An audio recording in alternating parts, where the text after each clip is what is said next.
Welcome to the second video in the Write With Me series. We're going to be doing this every Friday, where I'm going to be taking a book that I'm working on, a book that's never been published, and take you step by step through what I'm doing as I'm editing and layering and changing and writing new things.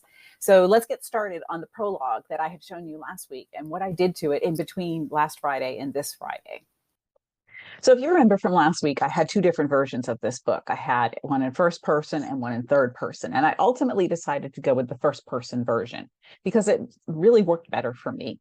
I did answer a question about which person you should choose when you're writing a book a couple of weeks ago. So go back and look in the archives if you want to see that discussion. So I pulled the two together, and that's what the red lines are because I used the track changes. And so you can see the things that I added from the second version back into the first. And some of this I've layered as I've gone along. Like yesterday, I added a prelude to a storm, and then I added foamy shoreline so that I was making it more evocative and more, I don't know, descriptive than what it was. I also added the line about pulling the sweater tighter around herself because I wanted to convey that it's cold, right? Not just am I saying it's March, but you can feel that it's cold. And I don't think I used the word cold at all in there. Then the third paragraph, I kept pretty much the same, except for taking out twin canopy bed because I just didn't think it worked. It seemed too wordy. And a lot of what you do when you're writing is just instinct more so than anything else. Then I wanted to kind of bring it back together.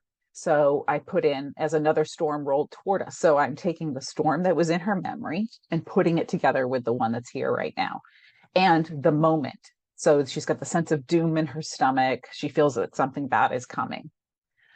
And next, Suze reaches out and hugs her. And I had this line where it pulled them together, even as she could feel her sister drifting away. And you could see the two points of view in there, which is kind of confusing. But I just didn't think that worked anymore. So I took it out.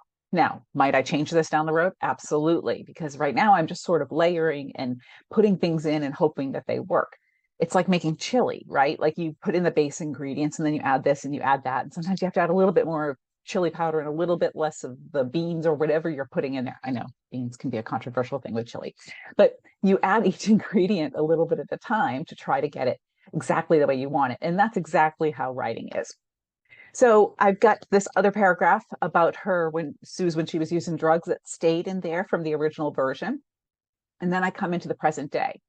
And to me right now, it doesn't feel like I've got quite enough to transition into that. So I'm going to go back and look at that space in between low rumbling roar of a nor'easter and now I was going to do whatever it took to save her one more time. I'm not sure if I will change it or not. Again, it's all kind of instinct, and I will go along and see what works.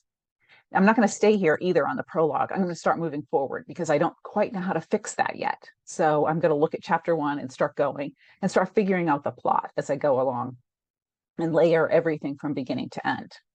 So keep coming back every week and you can see what we do next, how I take chapter 1 and turn it into something hopefully awesome, and how I take the character that I've got here, who I don't actually even think I have a name for yet, and start bringing it all together into a book. So step by step, we're going to write a book together. So keep coming back every Friday for another video. And if you have any questions, drop them in the comments.